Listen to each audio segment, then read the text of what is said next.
Dongzhi est l'équivalent du solstice d'hiver. C'est l'une des plus importantes périodes solaires. Chaque année, il tombe entre le 21 et le 23 décembre. Il est à noter que ce jour-là, la Terre est proche de la périhélie et gagne en vitesse en orbitant, ce qui explique le jour de Dongzhi. La journée est la plus courte de l'année et la nuit la plus longue. Si l'on traduit littéralement, Dongzhi signifie extrême de l'hiver. Les origines de ce nom remontent à la philosophie de l'harmonie et de l'équilibre du cosmos, celle du yin et du yang. En effet, les jours recommencent à s'allonger après cette célébration. Ce sont les flux d'énergie positive qui reviennent. Le Dongzhi est aussi appelé la fête de l'hiver.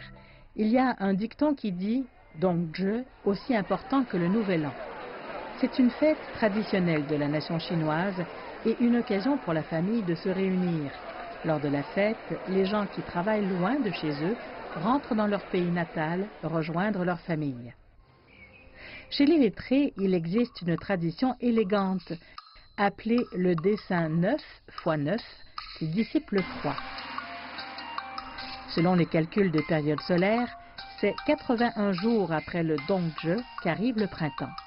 Les lettrés ont donc créé un dessin à compléter en 81 jours. Les dessins de fleurs de prunier en est une forme classique. Ils comprennent 9 fleurs de 9 pétales. Les gens colorent chaque jour un pétale. Quand le dessin est fini, le printemps est là. Une autre tradition importante, c'est la nourriture. Lors des réunions familiales, le partage de la nourriture crée une ambiance conviviale. Dans le sud de la Chine, le plat qu'on déguste lors de la fête, c'est un bol de tangyuan qui symbolise la réunion. Ce sont des petites boules de riz gluant, parfois farcies de sucre.